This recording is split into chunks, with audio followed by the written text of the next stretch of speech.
What's up, Nerf Herders? Hope you're all doing well out there and having a great day. We just wrapped up with the Falcon and the Winter Soldier episode 4. That's 8-4. And we got 2 more left here. The show is continuing to really just push story along. They're not wasting a minute with this. And we start off in this episode here right where we left off from the last one. But before we pick right back up with Bucky, we get a little bit of a flashback sequence in Wakanda, which was a nice surprise for sure. Yeah, this was awesome. Took place like 6 years ago. So, this is right when Bucky is basically seeking refuge in Wakanda and they're like helping him recover, Yeah. Super, super awesome. Yeah, dude. I thought you were going to say something. Let's go. Yeah, no, it was really cool how they did it, dude. It was cool. She was basically, reciting the words that, basically control the Winter Soldier and proving to him that he's like free of the spell, Yeah, it was a nice moment for sure to see that, dude. And Sebastian Stan like really brought the emotion with that too. You could see the relief of what it was like to hear these words and not have that gut reaction that's been mind controlled and infused into him from Hydra for all these years. Yeah. So I thought he was gonna go ape great. Shit, dude. I was just right. Bored. I was like, oh shit, he's gonna have to fight her, and she's gonna I don't know. It was cool, dude. It was a nice little build and hype, and it was cool to see that backstory, from before the snap that you kind of get. Okay, where did Bucky really find himself free of these chains, Yeah, dude. And it was nice too, because just with that quick little, minute or two there, it gave you so much background and gave a lot more depth to that interaction with him. And I'm already forgetting her name, but that Wakandan lady, because when she shows up at the end of last episode, it's like, okay, we got someone from Wakanda, but that's all you get, but right. This gave you enough depth where it's like, damn, it makes a lot of sense why she's the one who showed up. They've got history. She's the one who pretty much focused on rehabilitating him and, getting him back up to par. So it was a really nice thing. He kind of eases her for a moment and, just listen, he's kind of a means to an end here. He's got information. He's actually got purpose to this. And she's basically like, we're watching in the shadows, dude. And we're not going away. So they go back in. He meets back up with Zemo and Sam from where we had left them from the last episode there. And everybody's kind of on the same page, but they've got different theories as to how to get the same results. Zemo just wants to go murder. Sam's ready to kind of reason, and Bucky's almost just kind of stuck in the middle, siding with Sam now. For sure. Yeah, dude, it was really. I mean, I'm digging this relationship between Sam, Zemo, and Bucky. That's great, dude. It's really cool because when they first, announced it was happening and we saw Zemo for the first time, I was just like, man, how's this gonna work? Because you got this murderous Nazi psychopath teaming with the Avengers, right? But it's created a really cool dynamic. So I'm really enjoying it so far. And I really like the different tactics involved of them trying to basically find, the way they can get in, to infiltrate this organization. Yeah, dude. And it's a good point how you bring that up because that different dynamic, you've got villains and heroes working together.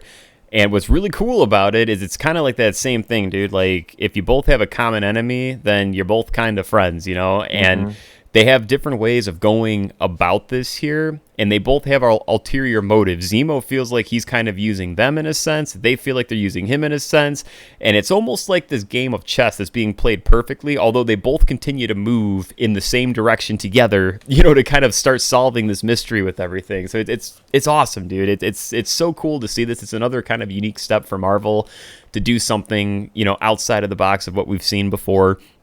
And we kind of flash into them, wanting to go hunt down, find these flag smashers. And Zemo gets the information that this lady who had passed away is having a funeral. And that's where we're going to kind of see them show up. And Sam's got the idea to go talk and do his Sam thing, which is working out great. But John Walker shows up yet again and disrupts it all, dude. Right. Yep. It was cool, though, because you really see Zemo's in ulterior motives, he's talking to the little girl and he's just basically like, yeah, they're the enemy. Don't trust them. Trust me. Yeah, dude. Oh, it's so good. It was so cool. And he's such a fuck, man. He's I love so it, dude. good. He's a snake oil salesman, dude. Just the way he can just get into your head. It's awesome. I love how they're unfolding his villainous character. It's so sick. Dude, 100%, man, and he gets the information, and he's honest about the information, too, but he's kind of using it as collateral to get what he wants a little bit.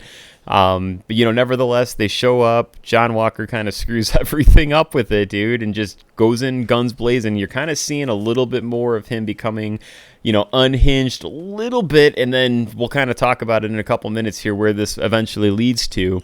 But what I really liked about where this sequence kind of led off to with everything is when we get back kind of to home base with everything, and things are about to erupt in a sense. There's this really awesome moment with the tea where Zemo gets the tea together, and Bucky has a moment, dude, where he's about to snap off on him, and Zemo holds his ground, dude, and just stands there. And when Bucky gets done with his rage moment and Sam kind of calms him down, they hold on Zemo for a second, and then you get the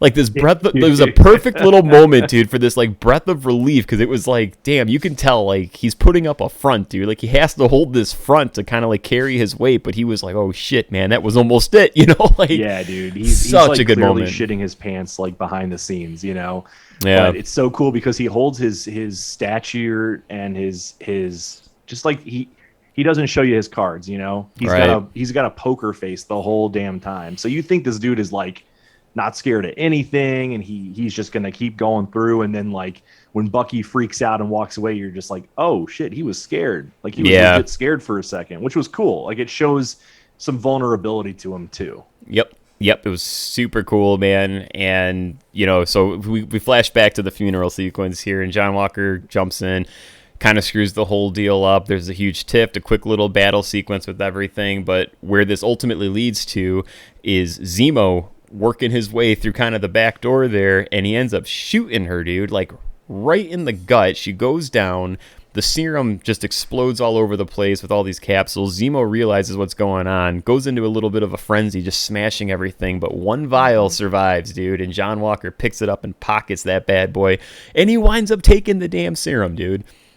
Here it is, man. There it is. We have our official villain now, dude. We have a super soldier, John Walker. Yeah. And it was really interesting because earlier in the episode, when they were fighting the Wakandans, he was basically like, man, they weren't even super soldiers, and like they kicked my ass, Yeah. And it kind of like hurt his ego a little bit, Big time, so dude. So I think that's really cool that it's playing into his character. He's got this role to live up to this name of Captain America, and he hasn't been able to do it, and it's killing him inside. And I love that about his character. It's just you got this normal guy who was great in the military, everyone loved him. Now he's taking up the shoes of Steve Rogers, and he can't fill them. Yeah. And all this failure over and over again is playing into his mindset here. And then he's just like, okay, I need to take this super serum. Like I can't win without it.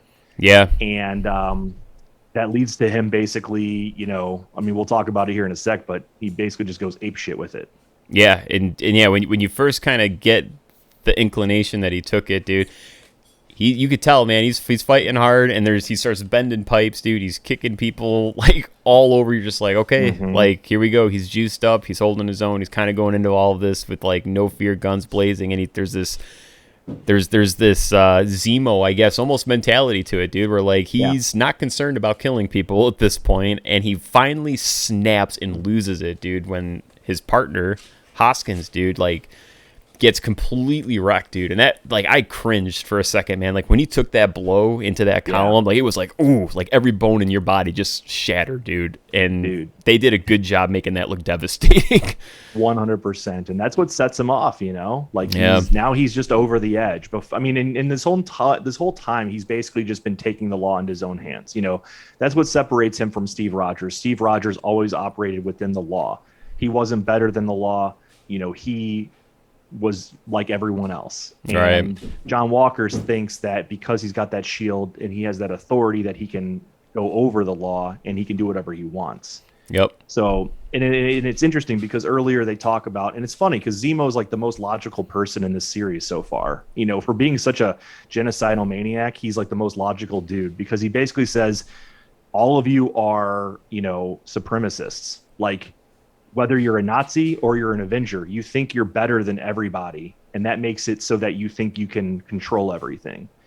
And you clearly see this with John Walker. He's turning into this supremacist where he's like, I'm in control. This is my show. I can do whatever I want. Yeah, dude. And I'm glad you mentioned that, because I had this in the back of my head to bring up. You totally triggered it by saying that too. There's that other great moment with Zemo, dude, when he's having that conversation with Sam and Bucky, and Sam's like, yeah, but Captain America, dude. And he's just like, touche. He's like, but there's never been another Cap. And then they hang on Sam for a second. I thought that was a beautiful foreshadowing where I think there's going to be kind of this mutual respect of Sam, even though he's not going to be, a super soldier. But they were totally setting this nice little dialogue moment up with that. Yeah. And well, I mean, even in the comics, I mean, Sam gets a hold of the super serum and never takes it. Right. Because he doesn't need it. He wants to be, himself, and he wants to do the job and fill Captain's shoes properly, not rely on some super serum to do it. Yeah, and that way it was cool too when Zemo was just like, "Would you take it?" No. There's no hesitation. Yeah, it was a good. God, dude, he's so good, man. Zemo's so fucking good. And so yeah, like you're saying, dude. So yeah, John Walker loses it, dude. And what we thought was going to be his public execution, he ended up being the one doing a public execution, man. And it was gnarly. Brutality, dude. Brutality, man. Yeah. It was so gnarly. Like, he's beating this dude down using Captain America's shield, like the symbol of freedom and hope and like America. He's using it as a weapon and basically just pummeling this dude to death. Yeah. And that ending scene, probably this is one of, I would say, top 5 like cinematic scenes in the universe so far, which is basically John Walker holding Cap's shield with the blood just dripping off of it. It was just such a like fucked up thing, but it's so good. I was shocked that they went there, dude. When the whole way that they shot that was so perfect, man, because they're beating him down. You're getting the sense of how brutal it is, and I was like, okay, that was pretty intense. And then you see the hand drop down, and they put the blood in there. Good. And then when they took that shot, dude, I was like, damn, like that paid off tenfold, because as they went through that whole sequence, you're like, they're not gonna show it. And then they just give it to you. Here's the aftermath. And I was like, damn, it's like some Victor Crowley shit, dude. Like, dude, for real. Because, I mean, he's beating this dude with a shield, and dude has blood on his hands, and there's some blood. So you think, okay, maybe he's just beating him up a little bit, and there's some blood splatter. But, like, the shield is engulfed with blood. I mean, he had to have, like, almost, like, beheaded this dude with that shield for it to get that bloody. And he stands there proud with it, dude. Like, he's not, there's not that moment of, like, oh, shit, what just happened? It was almost just like, that's right, bitch. And then they cut. Like, dude, so crazy. This is, like, on par with the first time we saw the shield broken when they were teasing the Infinity War. Right. Back in Age of Ultron, yeah. Yep. This reminded me of that. It was like this symbol of America, of Captain America, and everything that's all stood for is just broken in front of you, Yeah. And that's what the blood symbolized to me. So it was such a cool ending.